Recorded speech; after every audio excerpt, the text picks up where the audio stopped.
Bonjour à tous. Bonjour. Bienvenue dans notre émission Raconte-moi ton histoire. Dans cette émission, nous irons à chaque fois à la rencontre d'une personne d'exception qui fréquente l'église adventiste de Bordeaux.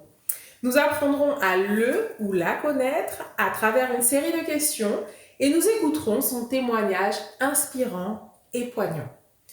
Pour écouter plus de témoignages et pour ne rater aucun épisode, n'hésitez pas à vous abonner à la chaîne YouTube, comme ça vous recevrez des petites alertes. Aujourd'hui, nous sommes chez une personne d'exception, Michel. Bonjour Michel. Bonjour Émilie. Bonjour à toutes et à tous. Comment vas-tu? Je vais très bien, je te remercie. Bon. Alors, première question pour se mettre dans l'ambiance. Je t'écoute. Je te demande de te présenter. Bien, alors je suis né le 14 juillet 1947, c'est-à-dire 2 ans après la fin de la dernière guerre. C'était dans un environnement familial qui était très particulier. Il n'y avait pas de sous du tout à la maison. J'étais le second de la fratrie. J'avais une sœur qui a 4 ans de plus que moi. J'ai une sœur qui a 4 ans de plus que moi. Et sont arrivés après mes 2 frères, 3 ans et 4 ans après. Ce qui fait qu'on s'est trouvé dans cette période d'après-guerre et les années 50, qui n'ont pas du tout été évidentes. Alors pour les jeunes, ça ne parlera pas beaucoup, ça ne leur donnera pas tellement de repères, et je l'ai expérimenté avec mes petits-enfants, et c'est tout à fait normal d'ailleurs. Mais nous étions dans un environnement où, comme ils disaient les anciens, un sou était un sou. On ne dépensait pas, tout était à l'économie. On n'était pas malheureux, mais avec du recul maintenant, on se rendait compte qu'on n'avait pas grand-chose. Et quand je leur raconte aussi qu'il y avait pour toute la petite maisonnée un seul poêle que l'on remplissait de bois ou de charbon, il faisait très chaud en se couchant et très froid le matin quand on se levait. Et on partait à l'école dans ces conditions. Donc voilà, ça a été à peu près des années de bonheur. Non, je ne peux pas dire avec du recul, c'était des années où on acceptait, contraint et forcé, de toute façon nous n'avions pas le choix. Parce qu'on était très respectueux des parents, et puis il n'y avait pas de discussion, surtout en bas âge. Et le bonheur que j'avais par contre, puisque je suis né à Bègles, certains d'entre vous connaissent Bègles, peut-être pas, mais voilà, c'est près de Bordeaux, la banlieue sud de Bordeaux. J'avais une grand-mère paternelle qui était adorable. Alors elle compensait beaucoup de choses, et puis je peux presque dire que j'étais un peu son chouchou. Alors quand j'allais à l'école, qui se trouvait à la rue Berthelot, j'avais une halte le matin, une halte à midi quand je retournais pour manger, une autre. En fait, j'en faisais 4. Et il y avait la petite boîte à gâteaux dans un coin. Et j'ai ce merveilleux souvenir, c'était une grande gentillesse. Et les papis et mamies, ils partaient au Capucin. Je ne sais pas si le Capucin vous parleront, mais à l'époque, ils faisaient pousser les fleurs, les légumes, les fruits.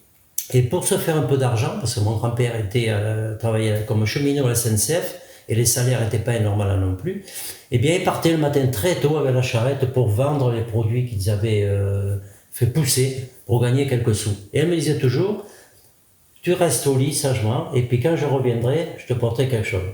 Et je me souviens des petites tresses en chocolat qu'elle me ramenait. Alors ça peut paraître simple et anodin, mais si je vous disais pour compléter que notre bonheur, c'est quand on avait, par rentrée, lui aussi, il travaillait à SNCF, il faisait les 3-8, et pour Noël, le bonheur, c'était quand il arrivait à la maison et qu'il nous portait un croissant. Alors manger un croissant avec un chocolat chaud le jour de Noël, c'était vraiment extraordinaire. On ne peut plus faire de comparaison maintenant. Mais c'est déjà pas mal, hein. C'est déjà pas mal, parce qu'il y a la valeur sentimentale. Voilà, valeur sentimentale, et puis c'était un autre temps, heureusement. Tout à fait. Alors parler de quoi après, j'ai commencé à travailler malheureusement très tôt, puisque nous manquions d'argent à la maison. Mes parents ont fait construire une maison au Pont de la Maille. On a vécu donc à 6 dans 60 mètres carrés. C'est pas énorme, croyez-moi. Et on n'avait pas nos chambres individuelles, comme ont les jeunes maintenant. Et le bonheur, je dis à mes petits-enfants, vous ne vous rendez pas compte de la chance que vous avez. Vous pouvez aménager votre petite chambre comme vous le souhaitez. Et donc, je partageais ma chambre avec mes 3 frères, ma sœur avait la sienne. Et puis, à l'âge de 14 ans, papa m'a fait comprendre, certificat d'études en poche, ce qui ne représente pas grand-chose, moi qu'après je me suis rattrapé, il m'a fait à l'époque. On m'a fait comprendre qu'il fallait que j'aille travailler. Et ramener une petite enveloppe, parce qu'on était payé à l'enveloppe à l'époque, et j'étais payé 56 centimes de l'heure. et je travaillais 10 heures par jour. Ah oui. Voilà. Samedi matin compris, on avait le samedi après-midi, le dimanche. Très peu de vacances, les patrons étaient assez durs. Et puis dès que j'ai pu m'échapper de ce contexte, je travaillais à l'école à la SNCF après pendant quelques années, eh bien les concours se sont présentés à l'hôpital, c'était Château-Picon à l'époque, au retour du service militaire, où j'ai fait mes 16 mois chez les parachutistes, et j'en ai un excellent souvenir aussi, puisque j'ai fait école de sous-offre. Mais ça m'a endurci, et en même temps, ça m'a permis aussi toujours, alors c'était plutôt inconscient, mais c'était précis quand même, parce que tout jeune, il m'arrivait vers 14, 15, 16 ans de demander à Dieu, ce que disait le pasteur, le frère ce matin, en fait, qu'est-ce qu'on est Dieu, lui dire, Seigneur, j'étais croyant, j'ai été enfant de chœur quand j'étais jeune à Saint-Delphin, à l'église catholique. Donc j'avais ça, nous. Puis à la maison quand même, on était respectueux. Maman était protestante, papa était catholique. Même si papa traitait ça un petit peu à la légère, la religion, c'était surtout les curés qui n'aimaient pas, comme il disait. Mais autrement, la religion, ils respectaient.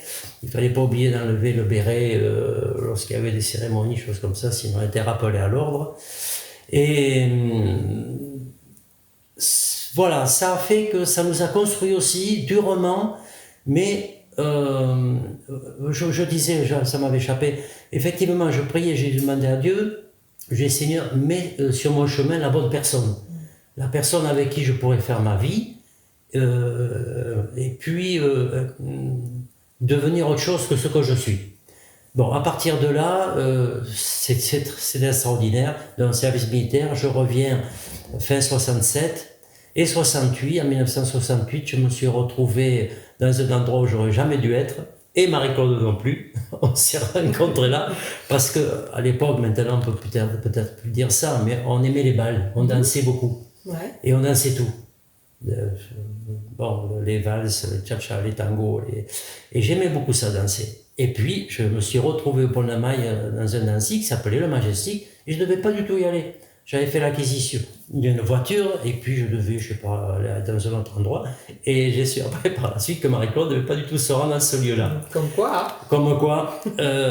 Et puis, un regard, pourtant, s'il y avait du monde, et tout ça. Donc, j'ai raccompagné une jeune fille, parce qu'on essayait de voir à peu près où elle se positionnait, parce qu'à l'époque, il fallait demander si elles acceptaient de bien vouloir danser. Eh oui. C'était pas un exercice évident.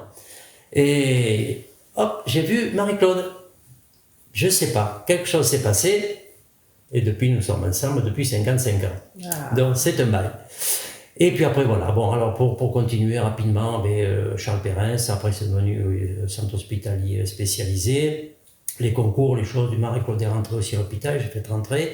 Et puis voilà, donc je me retrouve devant vous aujourd'hui. Bon, rapidement en arrêt, parce que sinon... Non, mais très belle présentation. Voilà. Comme quoi, tu vois, moi, toutes ces choses-là, je ne les savais pas. Donc, je suppose que, voilà, tous ceux qui nous écoutent découvrent de très belles choses. Ok. Alors, tu l'as un peu effleuré, mais on revient sur ton enfance. Oui, vas-y. Quel serait ton plus beau souvenir, toi ? Alors, je l'ai effleuré quand même. Mon plus beau souvenir, alors c'est dur de dire ça, mais c'est la réalité. Mes parents nous aimaient, mais c'était dur à la maison. C'était très difficile. D'abord, ce qui était difficile, c'est qu'il n'y avait pas forcément une entente extraordinaire. Bon, et quand on est enfant, on le ressent énormément.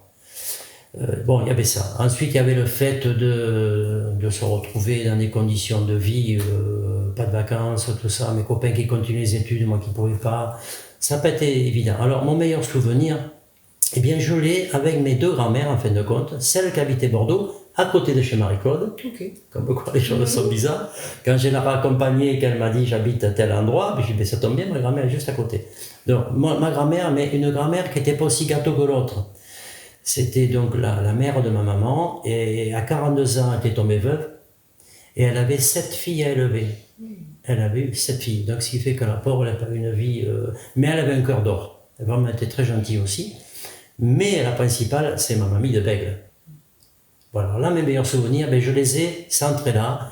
Et souvent, d'ailleurs, c'est plus fort que moi, mais il faut que je les explicite, Elena, aux enfants, même si je me rends compte que papy, oh, ça va, tu m'as dit 10 fois. Ok. Enfin, bon, il faut quand même leur dire ça. Voilà. Ok, mais c'est quelque chose qui t'a marqué. Voilà. Qui m'a marqué, absolument. Ok. Alors maintenant, Tu nous as parlé de ta rencontre avec Marie-Claude. Oui. Autre rencontre, comment as-tu rencontré Dieu? Alors, ça, c'est un long cheminement. Très, très long. Il faut te dire que j'ai eu une page, je crois, un petit peu comme tout le monde. J'avais la foi. J'avais la foi à ma façon, mais je croyais en Dieu. Alors, je baignais dans le catholicisme, évidemment. Nous allions le mercredi soir au catéchisme. Et le jeudi, nous étions avec les pères de là-bas, qui nous amenaient, heureusement qu'on les avait d'ailleurs à l'époque. Et ils nous amenaient, on faisait du football, on faisait des sorties, des promenades à vélo quand on arrivait à s'en procurer un. Enfin, ils s'occupaient de nous. Et puis il y avait la messe, nous allions à la messe. Et pour Pâques, à 2 reprises, je devais avoir, je sais pas, peut-être 11 ans, 12 ans, avant la première communion. Je crois que la première communion, je devais faire 12 ans, si ma mémoire est bonne, 12 ou 13. Et je lisais l'épître, le jour de Pâques. Donc j'avais déjà une implication sans être conscient de ce qui se passait. Avec le recul maintenant, oui, je peux dire ce qui se passait, mais à cet âge-là, pas du tout. Bon, après, il y a eu le fait de se faire professionnellement aussi, et puis je priais, c'était les prières à moi, mais j'avais besoin, effectivement, de me confier à quelqu'un. Et ce quelqu'un, c'était Dieu, en définitive. Et donc, du coup, tu as tout un parcours de foi avec ces versets-là qui te portent, qui te guident. Oui. Et du coup, quand justement tu as eu, je suppose, des doutes, des difficultés dans ta vie, quelles sont les choses qui t'ont porté dans ces moments-là? Les choses qui m'ont porté, c'est que j'ai la conviction que, et des fois on n'en est pas conscient, c'est ça qui est incroyable. Il faut toujours prendre un peu de recul dans les choses. Mais j'avais toujours la conviction que Dieu était là. Tu vois, quand j'étais à 600 mètres de haut avec mon parachute dans le dos, j'avais aucun problème. C'est curieux. J'avais des collègues qui étaient, pas bien. Je priais. C'est absurde parce qu'il ne faut pas non plus se calquer cette chose-là. Mais quand on se trouve dans des situations, j'avais cette conviction que Dieu, d'ailleurs, il ne nous a jamais abandonnés. Jamais.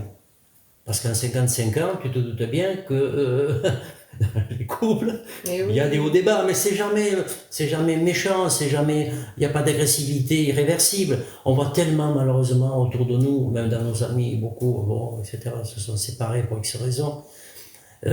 Donc je suis convaincu de ça. Je suis pas convaincu parce qu'il faut que je dise que je le sois. C'est parce que c'est une réalité. C'est vrai que quand on peut avoir un doute ou autre, et bien se rappeler de ça, je trouve que c'est vraiment important parce que oui, comme tu dis, quand on regarde autour de nous, il n'y a pas grand-chose qui nous donne un peu d'espoir à part Dieu. Tout à fait. Et pourquoi les gens, on le voit bien Marie-Claude, des fois on essaie de discuter, c'est compliqué. Oui, mais si Dieu existait, ça revient toujours au même point. Si Dieu existait, il n'y aurait pas tout ça, même dans la famille. Et on a beau essayer de développer, ça ne rentre pas. C'est pas possible. Alors on est bien d'accord, depuis des siècles et des siècles, et moi le premier, je suis pas toujours d'accord avec Dieu. Je lui dis, mais qu'est-ce que tu fais? Tu vas attendre quoi? Qu'il y en a encore combien qui meurent dans des conditions atroces? Et c'est pour ça qu'il faut toujours faire après une référence à sa parole. Sinon on perd pied, on se décourage, on doute, et c'est pas une bonne chose. Il faut pas. À présent, on a chacun ses propres réactions humaines, et puis on chemine. Et c'est un escalier, c'est pas toujours linéaire. C'est pas linéaire. Et heureusement, et heureusement, on s'ennuierait. Ça nous remet en question. On s'ennuierait effectivement. Mais il faut être attentif aussi parce qu'on a des informations qui arrivent comme ça et qui peuvent nous démontrer que non, là tu penses ça, mais non, c'est pas ça. Mais souvent je le dis, ça fait Marie-Claude, on le dit souvent. C'est vrai qu'on est à l'aise. On est dans un pays de paix. Et je le dis souvent autour de moi, on peut se réunir comme on le veut, prier comme on veut, parler de sa foi comme on veut, de sa religion. Pour le moment, ça fonctionne bien. Ça fonctionne bien. Parce que mon frère qui vit aux États-Unis, il me fait des comptes rendus, des fois, pour un pays de démocratie, de grande liberté et tout, c'est pas si évident que ça. c'est pas... Effectivement, oui, forcément, on s'en rend pas toujours compte, mais par rapport à d'autres endroits dans le monde, on est privilégié. On est privilégié, on est privilégié, et c'est vrai qu'il faut prendre la mesure de ça, parce que dans certains pays, on ne peut pas parler de Dieu ouvertement, ne serait-ce que d'aller partager sa foi avec son collègue ou autre, c'est interdit. Et donc, aujourd'hui, je pense qu'il faut vraiment qu'on prenne la mesure de ça et de se dire, on a cette chance de pouvoir dire ouvertement qu'on est chrétien, et pourtant, malgré ça, des fois, on n'en profite pas. Mais bon, c'est encore un autre sujet. Alors, pour continuer, maintenant, je vais te demander de revenir encore une fois en arrière pour que tu puisses nous dire quel est ton plus beau souvenir à l'église adventiste de Bordeaux. L'église adventiste. Alors, moi, je vais être franc, il y a des bons et des mauvais. Il y a toujours des bons et des mauvais. Mais on a dit le meilleur quand même. Il faut comprendre d'où on venait aussi. C'est-à-dire qu'il n'y avait pas du tout l'ambiance qu'il y a dans nos églises maintenant, où c'était différent. Il y a eu les conférences de frères Vertalier, si ma mémoire est bonne, ça remonte à loin.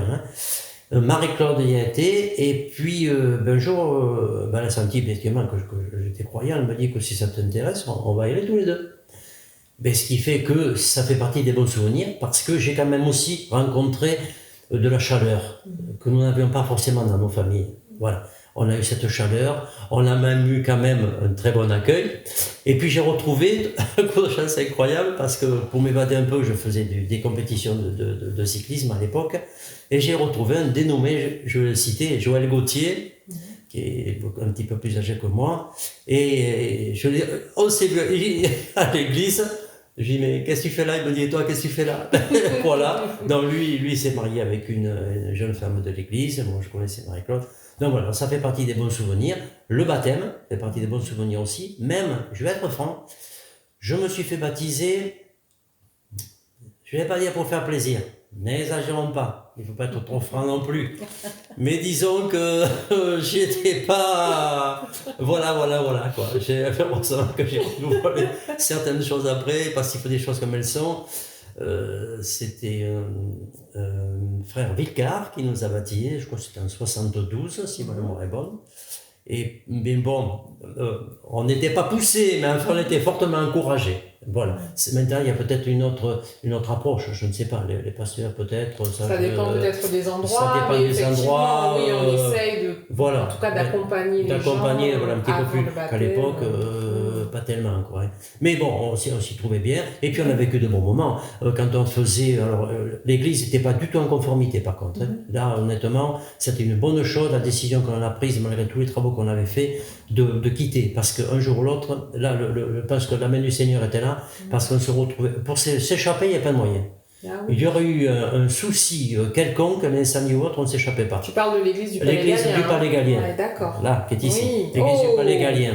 Oh, attends, je me permets, parce que là, quand même, on a des archives. Waouh! Vas-y. L'église du Palais Galien. Ouais, 36, c'est ça? Waouh! Ok. Ouais. Et tu as tout l'historique, ce qui est intéressant. Comment l'église a été créée, etc.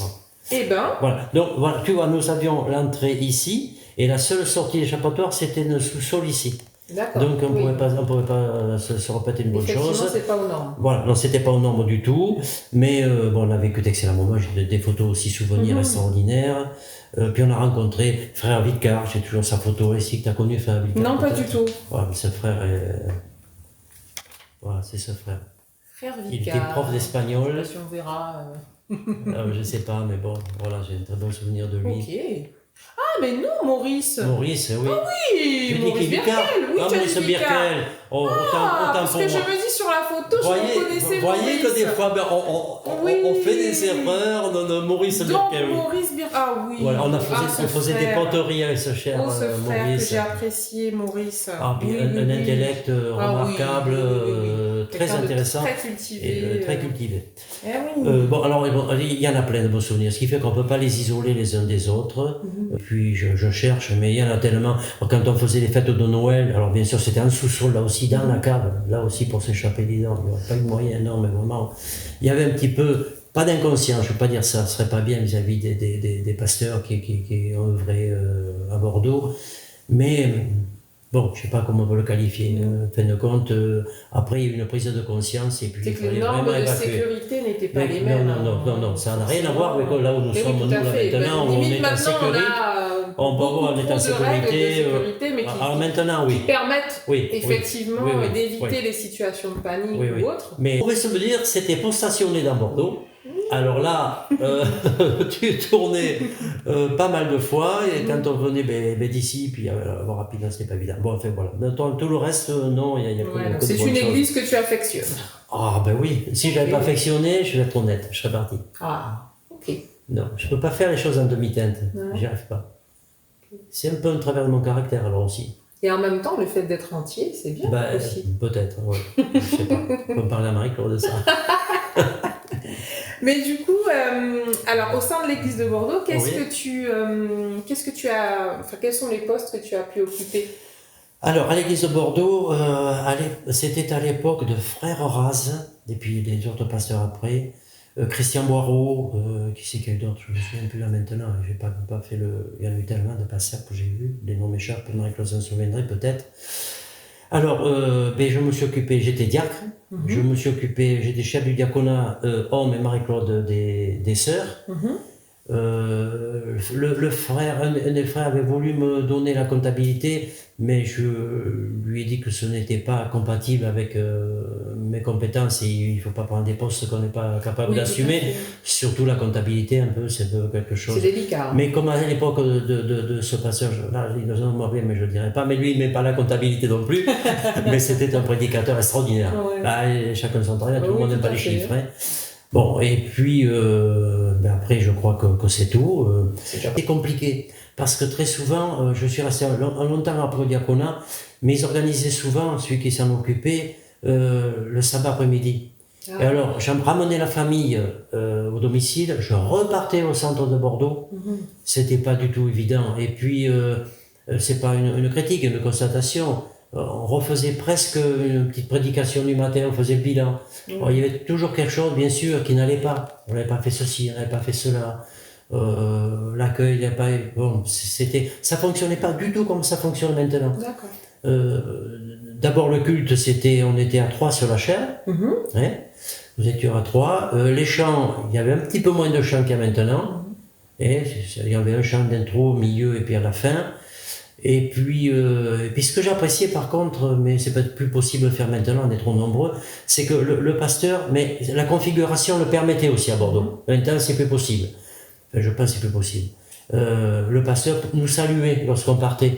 Il nous serrait la main. Comme il fait un petit peu, mon frère, il vit ça aux États-Unis. Le pasteur se tient toujours à la porte et puis salut, bonjour, etc. Bon.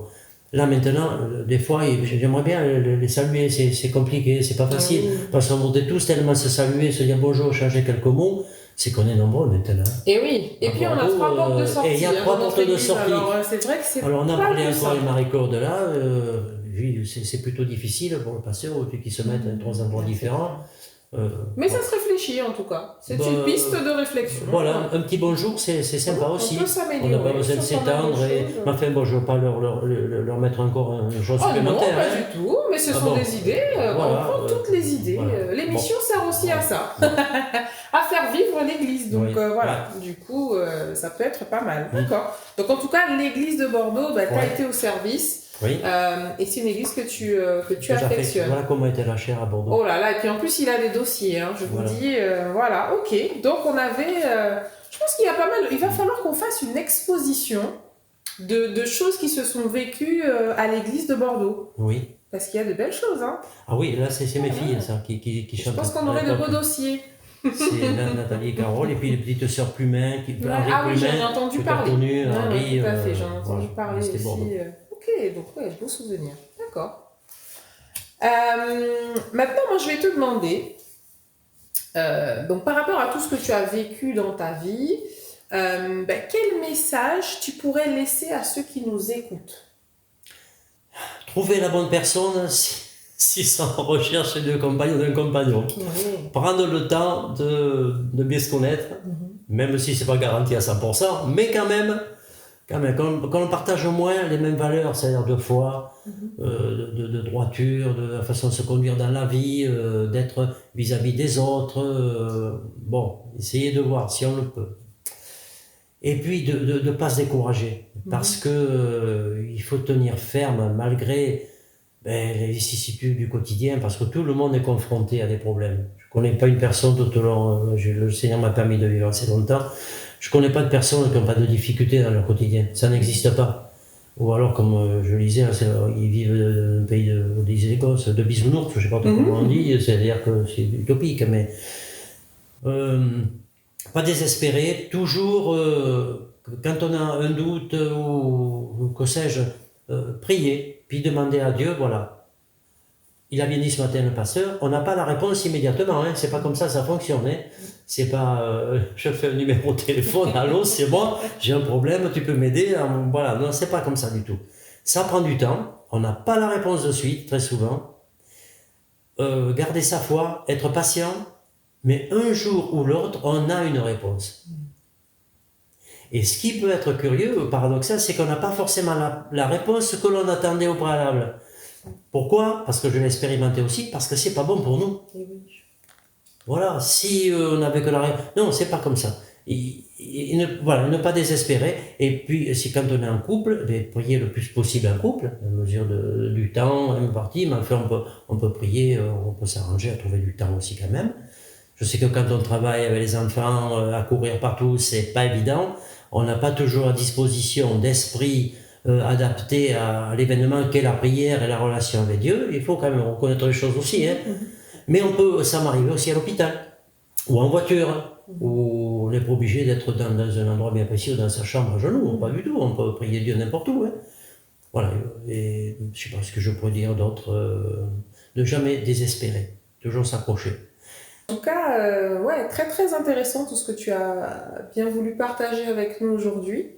On arrive à la fin de notre émission et on a pour habitude de conclure en te demandant si tu peux nous dire en un mot qui est Jésus pour toi. En un mot. En un mot, parce qu'après il va falloir l'écrire. Moi, il y en a deux, mon sauveur. Ok, mon sauveur, d'accord. Il y en a deux. Alors, petit aparté, mais juste pour les personnes sur YouTube. Oui. Donc, vous regarderez également l'émission de Marie-Claude et je pense que vous comprendrez pourquoi je souris autant. Ah bon, voilà. D'accord. Donc, toi, tu choisis mon sauveur. Ah oui. D'accord, ouais, très bien. Très bon choix. C'est ce qui me vient à l'esprit. Hein. Ok, mais on est parfait. D'accord. Je peux te lire un psaume ? Vas-y. Quand les pensées s'agitent en foule au-dedans de moi, tes consolations réjouissent mon âme. Psaume 94, verset 19. Merci beaucoup. Il est joli. Ouais, très beau psaume. Voilà. Très beau psaume. Merci beaucoup pour ce partage. Merci à vous surtout pour votre travail. Merci beaucoup. Merci pour tout ce que tu as partagé avec nous, les souvenirs. Voilà. Moi, ça m'a vraiment fait du bien. Et vraiment, voilà, j'invite tous ceux qui ont regardé l'émission à la suite de pouvoir venir voir Michel pour partager d'autres choses. Peut-être pour qu'il nous sorte aussi tous ces dossiers d'archives, parce que je pense qu'il y a plein de choses là qui mériteraient d'être vues à l'église de Bordeaux et qu'on puisse partager des choses avec beaucoup d'autres. Alors, merci à tous de nous avoir suivis et puis on vous dit à bientôt pour un nouvel épisode. Au revoir. À bientôt, au revoir.